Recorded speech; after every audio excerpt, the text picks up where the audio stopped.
Hello, welcome once again to another episode of The Contemporary World. This is Sir Jet, and today our lesson is Forms of Government.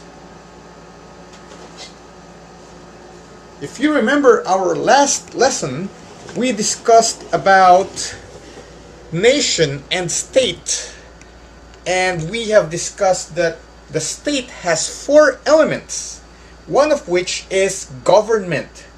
So today we will be talking about the different forms of government.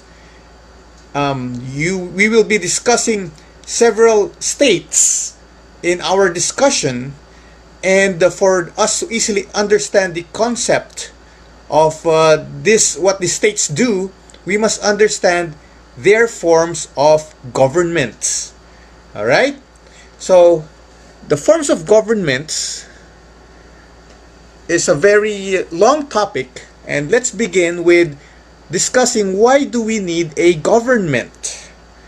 I want you to imagine life without a government, without a president and government officials, without policemen. Can you imagine how life would look like? It's very difficult.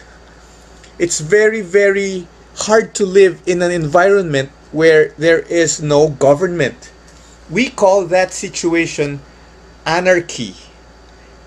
Anarchy is the absence of any form of government. And that is the symbol of anarchy. You always see this, or you sometimes see this on some t-shirts. A for anarchy, that is extending beyond order. And it's very, very difficult to live under such circumstance.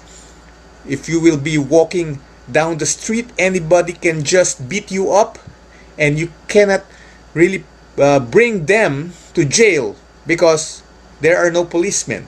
There is no law. If you are a businessman, anybody can just get your product and not pay for it, or anybody can just kill anybody and nobody will be accountable. So it's very, very difficult to have anarchy. That's why we need a government for the protection of society and its members. Governments exist for the security of persons, the citizens, and the security of our properties. Okay, you have a car, you have a house, and somebody will break into it. The government is there to punish those people who would violate your property. So government is also for the administration of justice, to punish such people who violate the law. The state or the government also exists for the preservation of the state from external danger. Governments maintain an army so that they can be ready to protect from an invasion from another state. We also need the government to deal with other foreign powers who will make economic deals with another country. It is our government. The government also exists for the advancement of physical, social, and cultural well-being of the people, just like what is happening right now. Our government is so busy trying to make all these policies in this COVID-19 lockdown crisis, because they are concerned about our physical well-being. Now, the forms of government are many. Imagine you are shopping in a grocery store, and you go to the sardines section.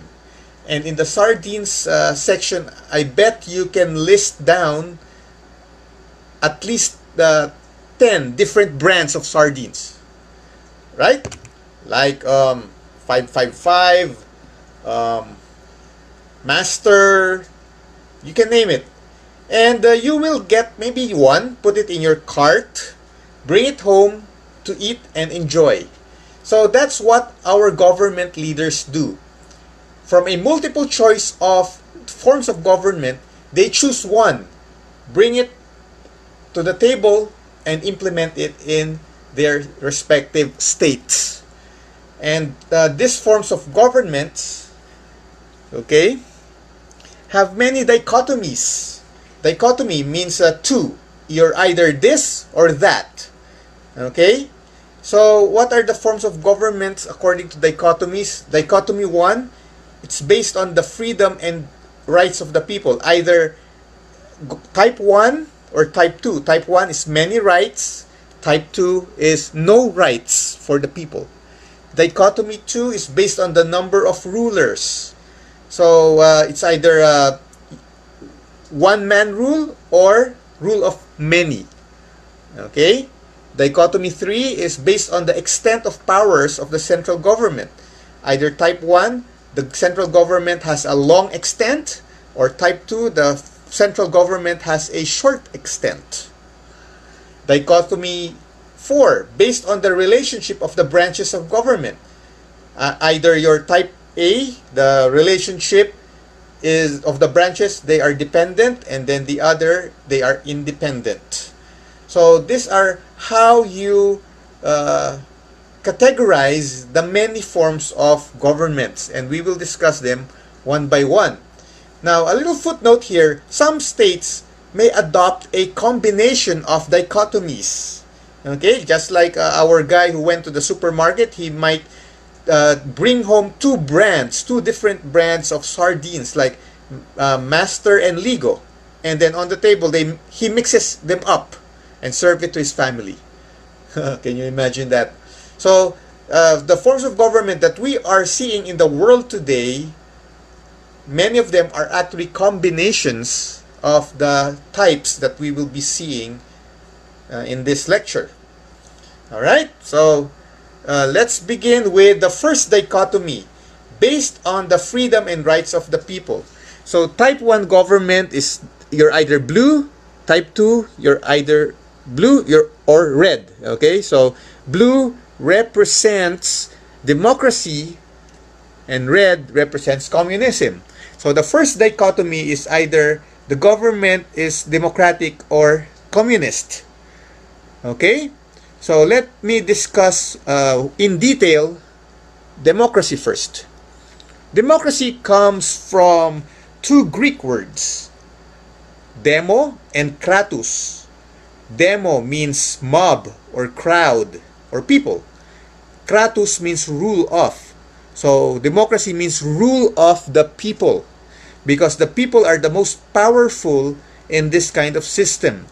They have the voice, okay, in running the government. So it's a rule of the many, okay, or it's democracy means rule of the mob or rule of the crowd, and the people have a wide range of rights and liberties. They have freedom of speech, freedom of expression, freedom of assembly. They can say whatever they want against the government, no problem for the government. Okay, they have the freedom also to choose. The people have the freedom to choose who they want to be. You want to be a doctor? No problem. Pursue your goal. Pursue your dream. You want to be a movie actor? Okay, go ahead. You want to be a tricycle driver? Nobody will prevent you. So that is the system in democracy. People have the freedom to be who they want to be. And as for the market or the economy, it's a free market economy that the democratic states have. It's called capitalism. People can start, any person can start his own business as long as he has capital. So those who have lots of money, and money is called capital, you have lots of money, you can start a big business. If you have little money, little capital, then you start with a small business. But nobody will prevent you. The government does not have a very, very big hand on dictating on the economy. The people have the freedom to do their economic activities. That's called free market economy. Now, how about in communism? It's a totally different picture. All right? So in states that practice communism, the government has full control of the political and economic lives of the people.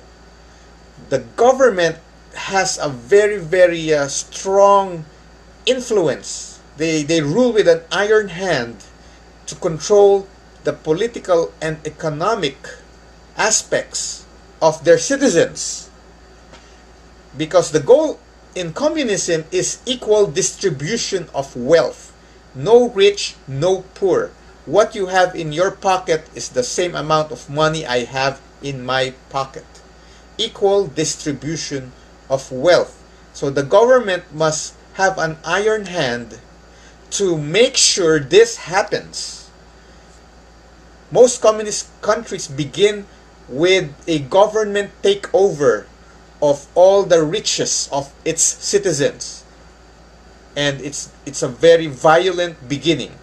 Some people might disagree for the government to get their land or their bank account, but the government has to do it. So they use it.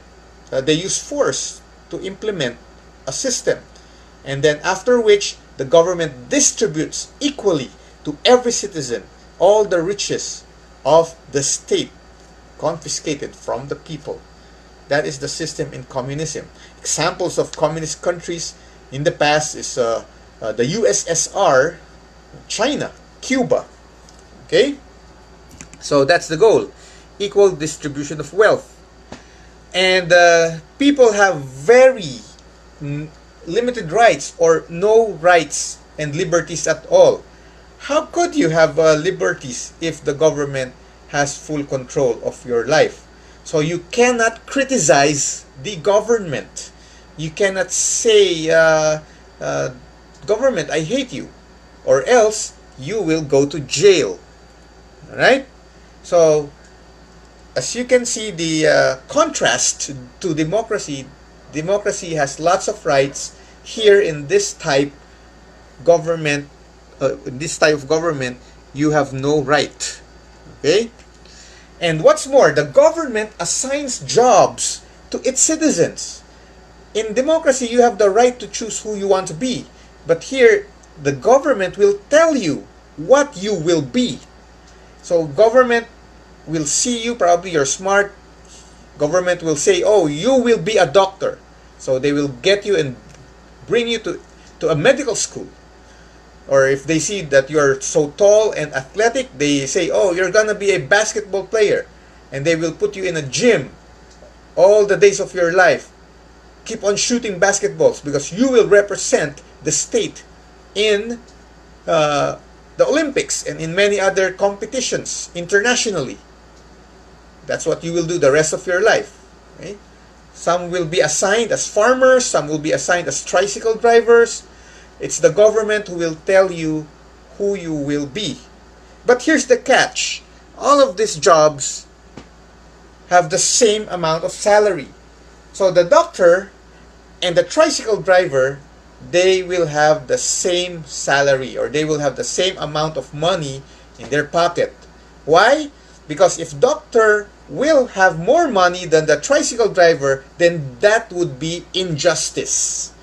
That would be unequal distribution of wealth.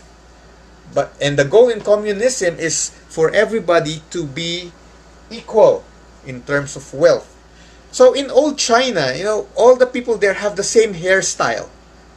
The guys have the Yao Ming hairstyle. Because imagine if I have a Yao Ming hairstyle and you have a Justin Bieber hairstyle, that's injustice. Why? You have a Justin Bieber hairstyle, that means you can go to the parlor. While me, I have a Yao Ming hairstyle, I can only go to the barber. You have more money than what I have. So that is injustice. For the girls, one girl has colored hair, one girl has black hair. Whoa, that's injustice in communism. Because the girl with the colored hair can go to the parlor. So in old China, everybody has the same shoe brand. Everybody has the same toothpaste brand, Maxam. The same soap, Plum Blossom.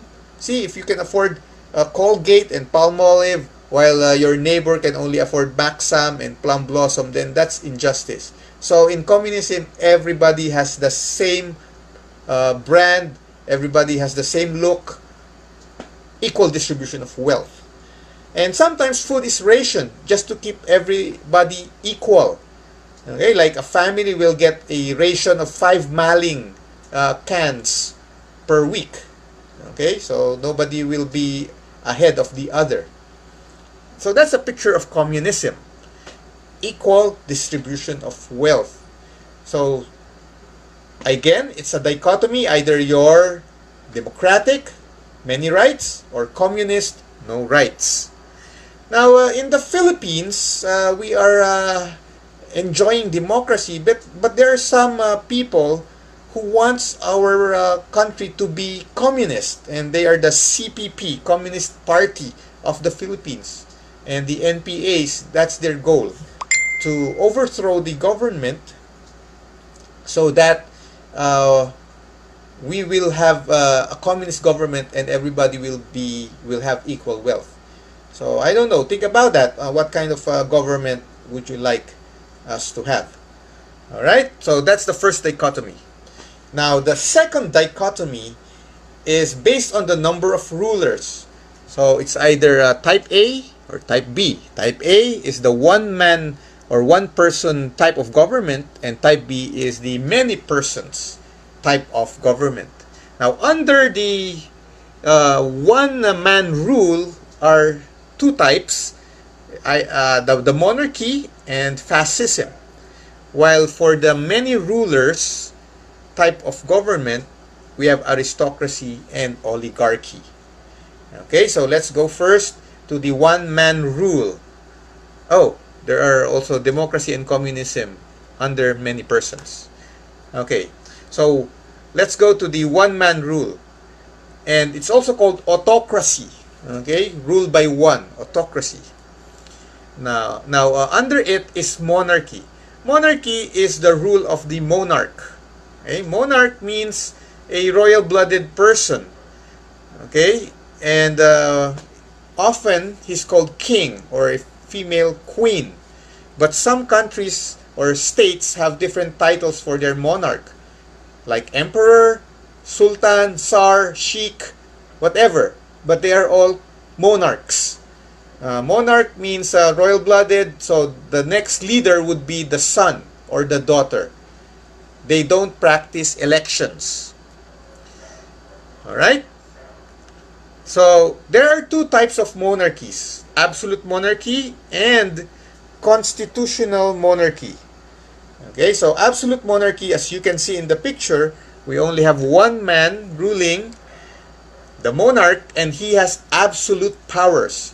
Absolute means everything is in his hands. All the decision making, all the nitty-gritty of governance belongs to him.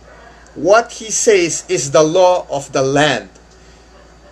He says this will be the new rule, and that's it. It's ready for implementation. No more debates because he's the only one ruling. And therefore, there's no more need for a constitution or a rule book, because what the king would say is the law automatically.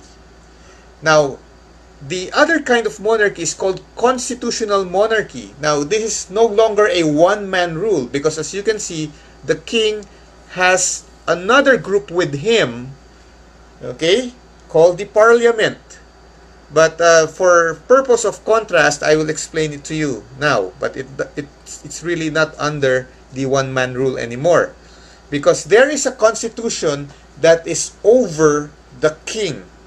Okay, it's a rule book that tells everybody, including the king, the law of the land. And there is a parliament, a group of people elected by the people, to do the nitty-gritty of governance. They debate, talk about a new law, and the king just signs the whatever they decide upon ceremonially. So the monarch is just a figurehead. He's just there for decoration. but the one who's really ruling the land is the parliament. So that is called constitutional monarchy. Now, in our time, okay, there are some countries that are absolute monarchies. Just a few. Okay, I'll give you a couple of examples. Saudi Arabia is an absolute monarchy, the king of Saudi Arabia. And in our neighborhood, Brunei, okay, the Sultan of Brunei is an absolute monarch. Constitutional monarchy, sounds familiar if you have that kind of system, a king and a parliament? Yes, you're correct. The United Kingdom, or UK, is a constitutional monarchy. And so is Japan and Thailand. Alright? So these are the types of monarchies. They are under this one is under the one-man rule. Now, another kind of one-man rule is fascism. Okay? Now, the ruler here is not a royal-blooded guy. He's just a regular guy. And fascism is the rule of a dictator. Okay? And the dictator usually gets his power through a military uprising. So mostly the fascists are military men. So they overthrew the monarch or the democratic government and put themselves as the head of the state and the head of the government. And just like in monarchy, what they say is the rule. What they say is already ready for implementation. No more debate. So they rule with an iron hand.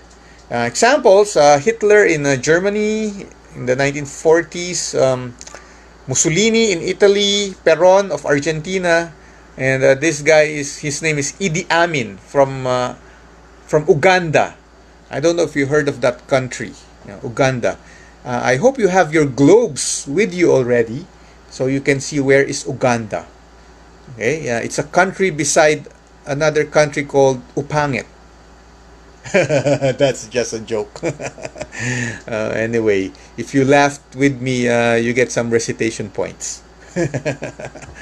Okay, so that's fascism. All right. Now, how about the rule of many persons? Okay, so monarchy, fascism, one-man rule. Now let's shift over to the rule of many.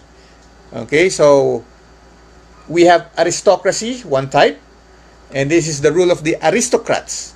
Now, the aristocrats are a group of people who are the most intelligent, the most kind-hearted, the most fit for ruling, for decision-making in a state. Now, we don't have a modern-day aristocracy. In our time, no country practices this anymore. But we have an experience in ancient Greece, wherein the aristocrats, they are not elected, but they just rose to power because the people acknowledge them as the best thinkers in their polis. Okay, polis is a city-state, a city that is already a state. And that's how ancient Greece looked like, okay, many years ago. One city is already one state, and one city-state called polis has a group of people called aristocrats who do the governance for them. Okay, so that is aristocracy, the rule of the best. Another rule of the many is oligarchy. Now, this is similar to aristocracy, except that the people, they are not royal-blooded, and in aristocracy, it's the people are good, but here the people are bad. The rulers are bad. So we have here a group of people called oligarchs, and they're bad, and they're the ones in power. They're usually selfish, corrupt, gluttons for wealth, pride, and power. So it's very difficult to live in such a state wherein the system is oligarchy. Okay, now another form of government, the rule of the many, we mentioned this a while ago, is democracy. So we already know that democracy is rule of the people, democratus. Okay, Now, democracy, further discussion, okay, has two types. We have direct democracy, wherein all the people decide on the matter. Okay, so all the people or the citizens are asked about their opinion. Majority wins. Okay, and then they have a decision, and it's called pure democracy.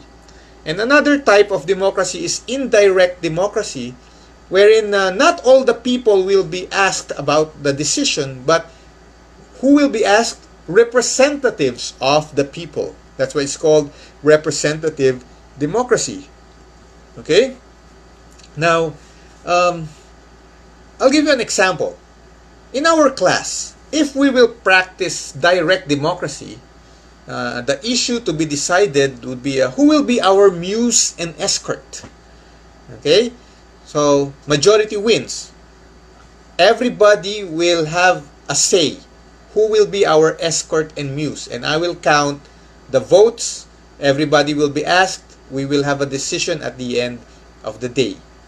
Now, indirect democracy, I will not ask all 40 of you, but I will just divide you probably in groups of 5. Okay, so if you are 40, groups of 5 would make 8 groups, and I will be just talking to 8 leaders representing the 8 groups, and I will be asking only the 8 representatives or 8 leaders who shall be our muse and escort. Okay, do you get it? So that's direct democracy and indirect democracy. In the Philippines, we practice both in different situations. Like in selecting the president, we do direct democracy. Every voter is asked, who is your choice for president? Now, we practice indirect democracy in lawmaking because we select senators and congressmen or representatives, and together they plan, they debate on what will be the law of the land. So, us people, ordinary voters, will no longer have a say when the voting or when the debates roll in the Congress. It's just the people we voted who will be asked, or who will be debating, who will be voting on the approval of laws. So we are now in the back seat. That's called indirect democracy. Okay, so that is democracy as a form of government. Now, communism, believe it or not, is also a government by the many. Because in communism, there is a central committee that runs the government. So most communist countries are not a one-man rule. Okay? Except probably for North Korea. I think they have a one-man rule there. But the other communist countries have a central committee who is in charge of the equal distribution of wealth and the discipline in the state. Okay?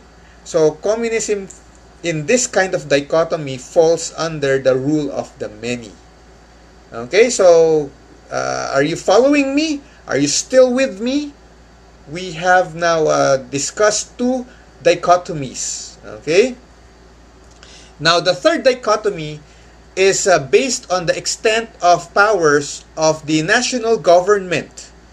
Okay, so it's either you are green or orange.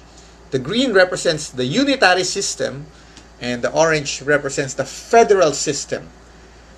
And they talk about the extent of powers of the national government. Okay, so let's discuss about the unitary form of government. Now, the unitary form of government, imagine this, okay? We have a national government. The one in Malacanang, for example, the one in the capital city of the state. And that seat of power is in charge of all the affairs of the government. The national government tells the local governments what to do. So we have a central authority, and they tell the regional authorities what to do. Okay, so example is the Philippines. Yes, we are currently doing the unitary system. We have Malacanang telling the provinces, okay, what to do. For example, the lockdown. Government gives the guidelines, okay, and the President Duterte or the Malacanang will tell the provinces, hey, implement this in your territory. Lockdown. Hey, nobody will go out. Okay, curfew, etc. So, it's the central government having a very long arm. Okay, a very long influence, extensive influence going down to the very, very corner of the country. Okay, the central government does that. Okay, examples of countries that follow the unitary system is the Philippines, Indonesia, and Singapore. Okay, so Singapore is very easy to have a unitary system implemented because it's just one island, one little island. Indonesia is quite challenging because it's bigger than the Philippines. Okay, so that's the unitary system. Now, if we will draw, okay, the unitary system, okay, so it will probably look like this. Alright, can you see me? Here's our board. Okay, so we have a central government. Okay, this is the central government, and he has very long arms.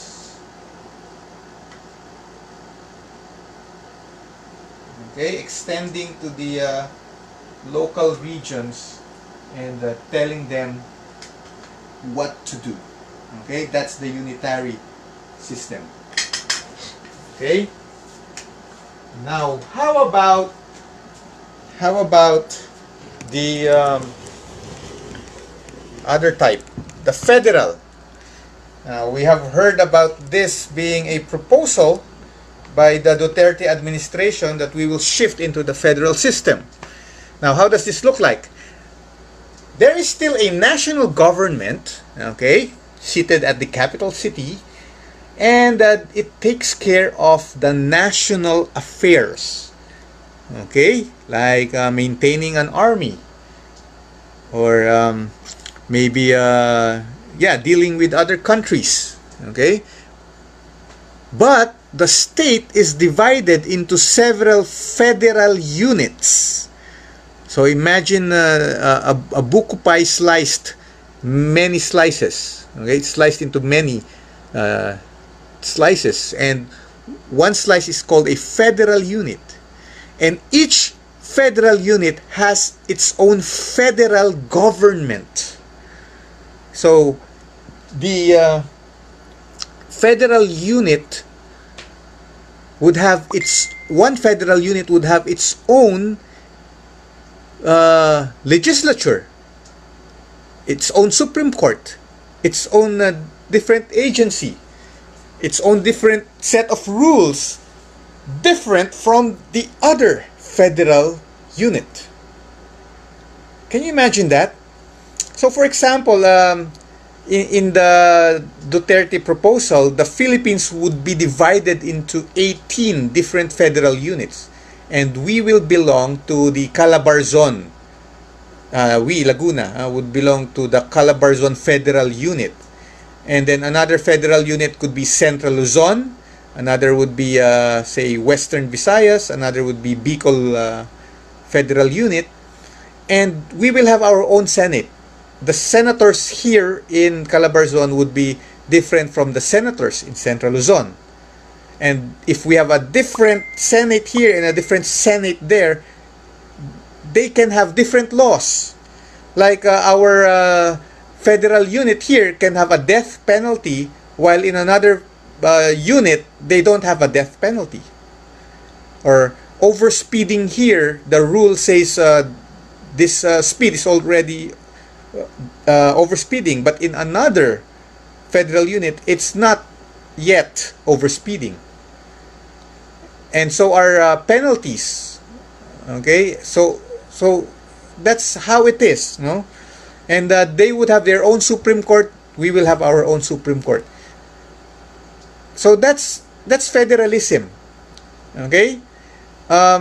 With regards to taxes, in the unitary system, all the taxes of the regions or provinces go to the central government for equal distribution, going back to the provinces. But in federalism, our taxes here in Calabarzon, we will keep 80% of our taxes for us, for our use within Calabarzon, and only 20% will go to the central government. So in federalism, the federal unit is given some kind of power or self power or self rule. Okay, and what country does the federal system? As you can see in the map there, that is the United States of America. Okay, so in America, one federal unit like California would have a different law from Texas or from New York. Okay? In America, some states marijuana is legal, in another state it's not legal, and so on. So that's how federalism looks like. Okay, countries that follow federalism is the United States, a big country, and a little country in Europe, Germany, is also doing federalism. In our neighborhood, Malaysia is doing federalism. All right. So, if we will draw federalism compared to unitary, okay, going back to our board here, we say that it's all about the extent of the central government. So, in federalism, the government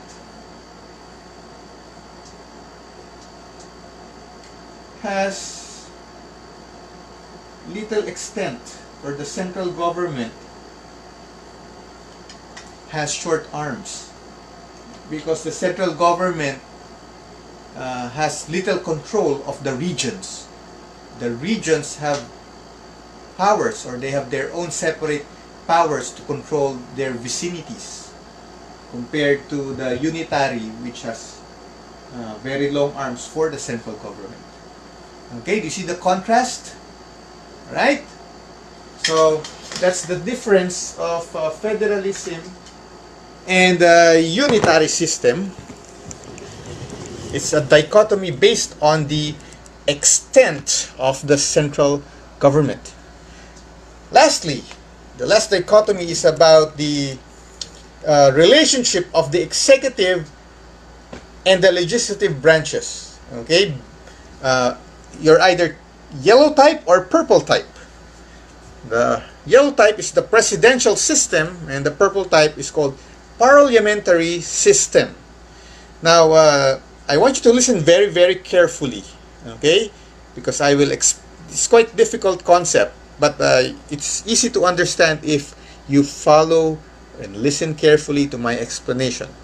So, a form of government that is presidential versus parliamentary, and they are all about the relationship, okay, relationship of the branches of government. So, for a start, the government has three branches: legislative branch, executive branch, and the judiciary branch. When we say a government has three branches, imagine a tree that has three branches. We only have one government only, but it has three branches. The legislative branch is the part of the government which makes laws. Okay, can you guess who they are? Yes, the senators, the representatives, okay, members of Congress. In some countries, they call them assemblymen. Okay? The executive branch, they implement the law. So this is the president, and then we also have here the mayors, the governors, Okay, the heads of the departments like DOH, DPWH, the cabinet secretaries, they are the members of the executive branch. And the head is called the chief executive or the president. In some countries, it's called the prime minister. Now, the judiciary branch, the last branch, is the branch that convicts or acquits people who are accused of law breaking. So these are the judges. Okay? So these three, one, two, three, they are the branches of government. Okay? Are you following me? Now, we have a concept about the head of state and the head of government. Now, the head of government is the person who is really in charge and responsible for running the nitty-gritty of governance. So he is the one who sits in the office every day, makes sure that the country is running okay. Okay, so in the Philippines, you can imagine that's the President of the Republic. He's in Malacanang every day in the office, making sure everything is running fine. Okay, so that is called the head of government. Now, the head of state is a person who is the symbolical representation of the state. Okay, symbolical. Okay? In contrast, he's the real in charge of the situation. Here, he's the symbolical representation. Like for example, if you hear the word Philippines, what will automatically come in your mind is the face of Duterte. Okay? So that means Duterte is the head of state. He's the symbolical representation of the state. In the United Nations, if the announcer would say Philippines, then there would be a representative, okay, for the state. Usually he's the head of state to be the representative of our people, of our state. Okay, now he may be the head of government at the same time, just like what we have here in the Philippines. The head of government and the head of state is just one person, and that's Duterte. He's the one running the show, and he's also the symbolical representation of the state. But in some countries, it can be another person. The head of government is a different person from the head of state. Example would be the United Kingdom. Their head of government is the prime minister. He runs the affairs daily of the government.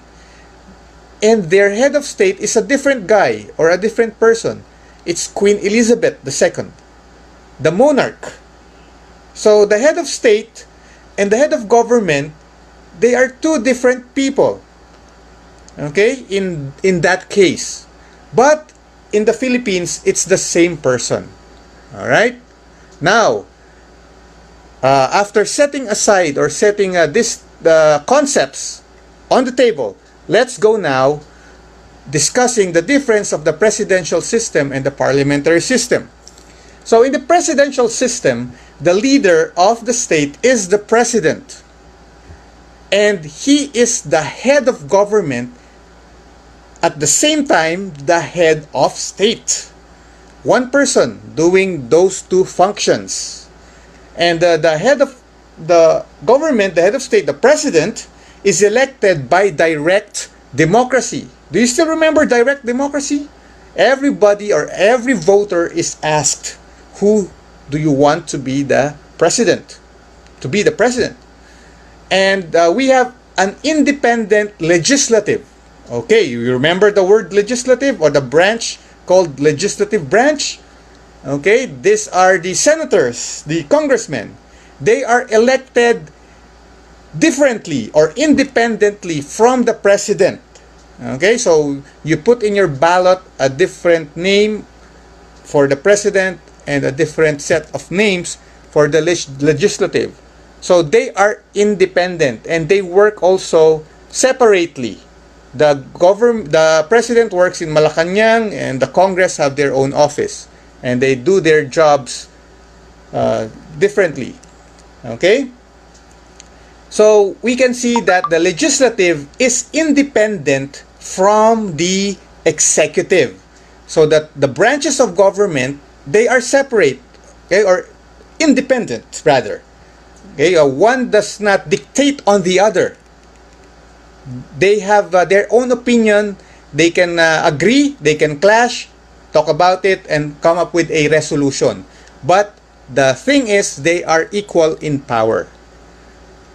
Okay, so here is an illustration. The people elect Duterte. Okay? So examples of presidential countries are the Philippines and the United States. Okay, we know President Donald Trump. He's the president. Indonesia also has a president. Now, how about the parliamentary system? Okay, in the parliamentary system, the leader is called the prime minister. He is the head of government. But at the same time, there is another person who is called the head of state. And he is oftenly called the king or the monarch. Okay, so as we can see, the head of government is different from the head of state. Now, the head of government, the prime minister, sometimes called PM, is elected by indirect democracy. Do you still remember indirect democracy? Okay, that means it's not every voter who will select the prime minister, but representatives of the voters. So, first step, the people will elect the members of the parliament. Every province will send a representative to the parliament. Now, once the representatives are there in the parliament, they select a prime minister among themselves. Okay, can you imagine that if the Philippines is parliamentary, then we select a congressman per province, and then the congressmen, when they are already there in Congress, among themselves, one will be elected as the overall head of the country, called the prime minister. So that's what they do in the United Kingdom. Now, since the process involves indirect democracy, okay, the prime minister, therefore, is a creation of the legislative. So we have here the executive is actually a creation of the parliament. So he is dependent on the legislative. The executive is dependent on the legislative. He cannot come into existence without the legislative. So that is the difference. In the presidential system, the head of government is existing separately, or came into existence not because of the legislative, but here the head came into existence because of the legislative. Alright? So therefore, the prime minister can be fired anytime by the legislative. If the other members of the legislative or the parliament sees that the prime minister is lousy, they can oust him anytime and vote among themselves again who will be the new prime minister. Unlike in the presidential system, if we don't like the president, find him lousy, we have to wait until the next election for the president to be replaced. The congressmen or the senators cannot just oust the president just like that, because the president is independent of the legislative. So in the parliamentary system, there can be a time that there would be a series of changes in the who would be the leader, just like what happened in Thailand a few years ago. I think every 2 weeks they have a new prime minister, depending on the legislative, if they find the prime minister lousy. Alright? So here's a diagram showing that the people, ordinary voters, would select members of the parliament, and among the members of the parliament, they select the prime minister. Okay, and if he's lousy, then they vote among themselves who will be the new prime minister to replace the lousy one. So that is the parliamentary system. What do you think?